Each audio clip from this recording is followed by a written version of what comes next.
So I'm speaking on behalf of the H3 Africa Bioinformatics Network Consortium, and three of my colleagues are sitting in the audience who are also part of this project. I think I was asked to speak because I was the one who bugged Paolo more than anyone else, so decided to bring me here to deal with me. So I'd like to start by setting the scene of why we're doing this. So we are part of a large Africa-wide consortium called H3 Africa, Human Heredity and Health in Africa. It was launched in 2011 as a joint initiative of the African Society for Human Genetics, the NIH, and the Wellcome Trust. And it addressed 5 basic needs. One was recognized that it was important to build capacity for scientific research and health research in Africa, particularly in the context of the great genetic diversity in Africa. There's more population diversity in Africa than in the rest of the world together. Africa is also going through a very rapid epidemiological transition, which means that people are adopting unhealthy Western lifestyles. And so that means that in terms of health challenges on top of infectious diseases, we are increasingly seeing non-communicable diseases such as heart disease, type 2 diabetes as being not only a leading cause of mortality, but a huge burden on the public health systems. And all of these are under-researched in an African context. So this project was launched about 5 years ago, and the first 5-year funding cycle is just finished. And in the first 5-year cycle, it consisted of 21 research projects. 8 were big projects, collaborative centers. 13 were smaller research projects. There were 3 biorepositories that are collecting mainly DNA, but some other biosamples as well. And then also the Pan-African Bioinformatics Network for H3 Africa, which I'll mention in a few minutes. And it's been very exciting to be part of this project. At our last meeting in Botswana in May, we have this very strange looking photograph because we couldn't fit everyone into the picture. And it's been a very encouraging experience to be part of seeing how science has developed as a result of this initiative. Now, to make this a little bit more concrete and to try to motivate why we're doing pipeline work, I want to talk about one of the projects. Just as an example, this is a project that I'm involved with.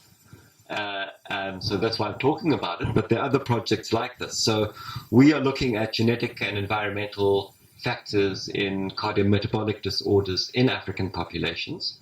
We are based in Johannesburg, but we're working with 6 sites in 4 African countries. So we have a site in Johannesburg, in Soweto in Johannesburg, which is an area which has been urbanized for at least 5 generations. 2 other sites in South Africa, which 20 years ago would have been classified as completely rural sites. And we're now seeing those sites at very rapidly transiting to a Western lifestyle, which is pretty much a bad thing because it's creating all sorts of health challenges. Then we have a site in Nairobi, in a slum in Nairobi, and then a site in northern Ghana and in western Burkina Faso. And those 2 sites are pretty much people living in traditional African lifestyles. But no doubt they'll be moving in the next 20 years through that epidemiological transition. So what this project is doing is we've got 12,000 people in total. It's quite a feat to try to collect data from all these different sites. Very extensive personal histories have been taken. They've been measured and poked and scanned, and samples taken. DNA has been extracted, and will be genotyped. So we'll be doing the primary study we'll be doing is GWAS, and trying to understand both the environmental and the genetic factors in a range of cardiometabolic disorders. So why do we want to build a pipeline? Well, I think the first part of it is obvious to the audience. We've got large data sets. We can slice this data in many different ways. We've got many different phenotypes. There's a complex population structure. There are lots of covariates we need to worry about. Quality control is crucial. And all of this needs to be reproducible. So I think the standard reasons for doing pipelines motivates us as anyone else. But there are 2, I think, additional factors that make pipelines important for us, and why I think Nextflow was attractive for our particular group to adopt. And the first factor is that it is the need for portability. So we have probably, our university probably has the computational infrastructure that meets all of our computational needs, but there are times when it's useful to be able to go to the National Center for High Performance Computing and use their much larger cluster, or to be able to break into the cloud and to use cloud resources. So we saw the need for our group to be able to have something that is portable, that we could easily move somewhere else.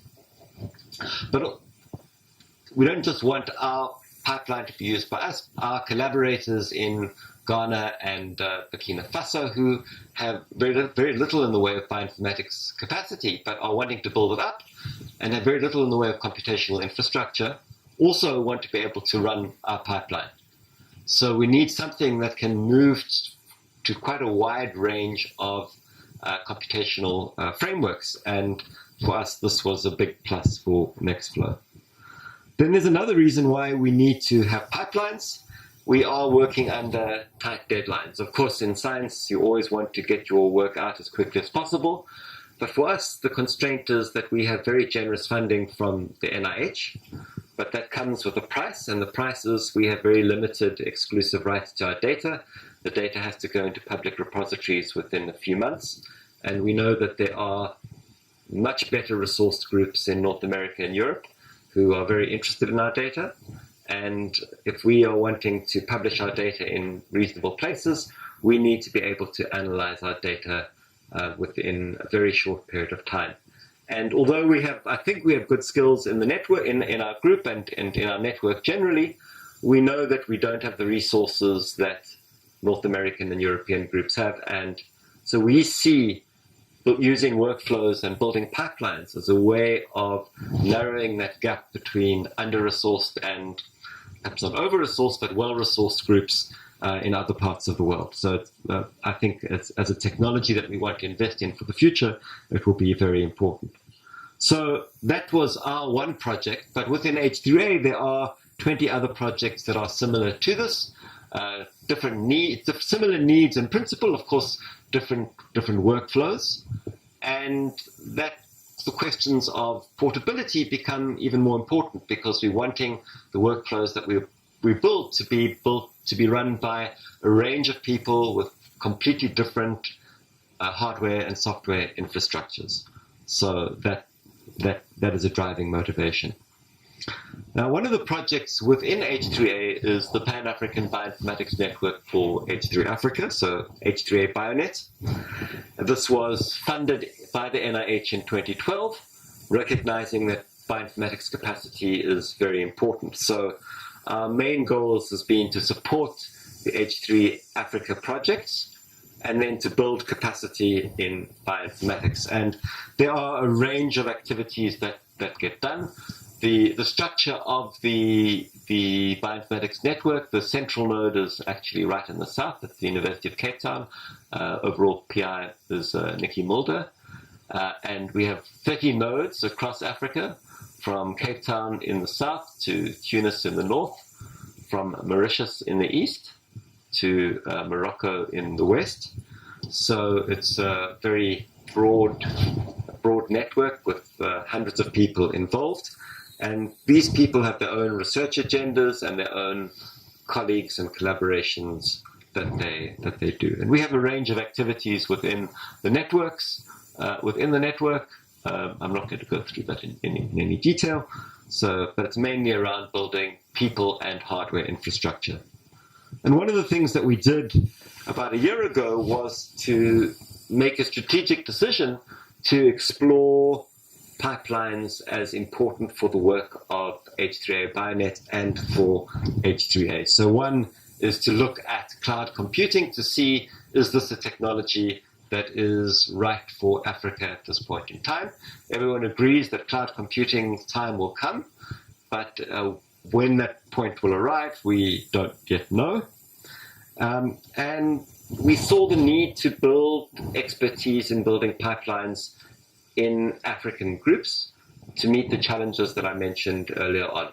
to make sure that we can narrow the gap between African scientists and other groups that are better resourced. Then there was a second motivation. One of our partners is at the University of Illinois, and they got a big NIH grant called Big Data to Knowledge. You try to move things into the cloud, and that helped drive us to the project that we're doing. In the end, it turned out that they didn't play as big a role as we expected they would, because we haven't done at least production cloud work, but it helped catalyze the work that we did. So we'd also done some prior work. Some two students in our lab had done some prior work in pipelines, and that helped motivate the work that we were doing. So we started about a year and a half ago at a consortium meeting in Dakar in Senegal, and we initially involved about 30 people from 10 institutions. In the end, not all of them contributed, but we probably had about 15 people in total who put a lot of effort into this in a sustained way. And it went through a number of phases. We ran a hackathon, and I'll talk about that in a minute. We developed some pipelines, and we are now completing them, and I'm going to talk about those. Okay. So the goal of our project is firstly to develop production quality pipelines for key workflows. We saw that a number of the H3A projects would be getting data. All the projects will, in the next 3 to 4 months, be getting their genotype data, and there'll be a big push to do the analysis very quickly. So we need to support those goals. And also we saw the need to position the H3A bioinformatics network strategically, because many of the H3A groups have existing collaborators in Europe and North America, and people often turn to those collaborators for their bioinformatics, and that helps prevent building local capacity. So we wanted to demonstrate that we had local capacity. And the second aspect was to develop human capacity for building pipelines for the future. So it's not just a short-term project, but a long-term project. And the third thing is that we wanted to explore different technologies, and I'll come back to this point in a minute. Okay, so there were some constraints in our project. The first is that we agreed that we wanted something that would be highly portable and scalable. So ideally from laptop to Center for High Performance Computing. It needed to support cloud environments, and container support was essential. The second constraint was that although we wanted to explore different technologies, we didn't have the time to go out and do a full study of everything that was out there and then make a choice based upon that, what was the best thing to do. We wanted to use some of the skills that we already had, so that was a constraint. And the third constraint is that we had limited resources, so we wanted to focus on specific points and then to explore other technologies and workflows later on. So we easily identified 4 workflows that we wanted to support, because these were things that projects within H3 Africa are doing, and so we could see that research groups would want to use them if we developed these workflows that they would be used. What was more of a challenge was to decide what workflow technologies we would use. And we had some quite heated debates when the project started. So within the broader network, there have been people who'd explored different technologies in the past. So we had people who've used SnakeMake. We had people who looked at Rufus and Rubra. There are a lot of people who think Galaxy solves all the world's problems. And then the decision really came down to using Nextflow, which our group had already used, and CWL. And there was quite a push to use CWL. I was personally unkeen because we'd used Nextflow and we're very happy with it, and I didn't want to re-implement all the work that we'd done. But we saw that there was some point in, although we would like to standardize on one technology, that perhaps there was benefit in exploring two technologies. So what we did was we took four workflows looking at exome and whole genome sequence calling and 16S metagenomics, and we developed workflows using CWL for those two. And then for GWAS and for imputation, we used Nextflow and tried to explore those different technologies. So I'm not going to talk about Nextflow in any detail because I'm assuming most of the audience knows Nextflow, and those of you who don't will do the course this afternoon. But let me just talk a little bit about CWL because many people here might not be aware of it. So CWL is a language rather than a tool. That's an important point to note because there's a philosophical and practical consequence to that. There are several tools that support CWL.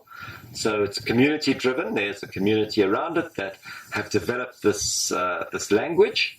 And there are a number of tools that support it. So in principle, there are multi-vendors that can go out that support it. So unlike Nextflow, if you like Nextflow, there's one place that you come to and you download the tool from CRG. You can't get a Nextflow tool anywhere else. With CWL, there are several people who produce their own tools, and there is some standard language. It does support Docker and parallelism. I'll give you. It's based on YAML, and I'll give you a small example. And it's extensible, and it comes out of the bioinformatics community, but it is used as well by people outside of bioinformatics. And there are some major players, particularly in North America, who have bought into CWL and are helping to develop the resources in CWL. And for us, and one of the factors that made us choose CWL was not only that we had some internal expertise in CWL, but also that there were some good collaborators, and the CWL people were very keen to support us and to help the work that we were doing. So to give an example, this is a CWL tool that runs FastQC on a bunch of files. So you can see it's YAML-like. The details of it aren't so important, but the equivalent Nextflow program would look something like this. Okay. So what are the pros and cons between Nextflow and CWL? I'll come back to this point in a few minutes. But for me, obviously the differences in terms of syntax and semantics, and there's capacity and what it can do. Now, the question of what it can do is a hard one for us to answer because we are being selfish about the decision about why we are buying into a particular language or not. So we are seeing this as a 5-year investment, and the fact that perhaps one language is slightly more advanced than another when both are moving rapidly, who knows in a year's time or 18 months' time which is going to have greater functions and features. But I think we also need to look at the question of who the language is intended for. So I think there are 3 overlapping but different audiences for these workflow languages. Biologists with some bioinformatics expertise, people who are bioinformaticists but do a range of different bioinformatics work, and then specialist pipeline builders. And I think for our community, we are looking at these 2 communities rather than at looking at a system for specialist pipeline builders who do pipeline building all day, every day. And there may be different pros and cons for the technologies that you're using. All right, so in the process of building our pipelines, we have a distributed team. It's actually 3 continents. I don't know where I came up with 4 continents, but 3 continents, many countries, many time zones, variable quality internet. So building a team is very important. So we had a hackathon, a 5-day hackathon about a year ago. Here are some of the photographs from the hackathon. And what was important for us in this is my favorite photograph, so sometimes Nextflow isn't quite as easy. what was important for us in the hackathon is that the hackathon was not just a goal, but it was a means to an end. We're building a team that is going to be working on pipelines for several years, and this team comes from many countries and has different types of expertise. So we need, although technologies allow us to work remotely together effectively, there's nothing like bringing together and getting people to work together. So we're almost done, although I think we've been saying we're almost done for the last 6 months. We've got 4 pipelines that have been published looking at different workflows that we are interested in. I think for time reasons, I'm not going to go through the pipelines. Although we think they're interesting, I think if anyone's interested, we have a paper on this. You're welcome to look at it. And I'd really like to finish by some of our experiences and perhaps have some discussion. So both Nextflow and CWL worked well. So they both could work effectively if we needed to. Both have very responsive communities. Paulo has been fantastic, and Nextflow turned out to be a very, very useful tool for us. And these are my conclusions. So I put question marks in front of them because although I'm speaking on behalf of Bionet, these are my personal conclusions, and other people in the group may disagree with me. I think that Nextflow has a much easier learning curve. I think there's no doubt. Having seen people at our hackathon learn both Nextflow and CWL, it was much easier for people to use Nextflow. So depending on who you are and which type of audience you are, I think that should be a major factor in the choice that you make. And perhaps my colleagues actually all worked on CWL. I worked on Nextflow throughout.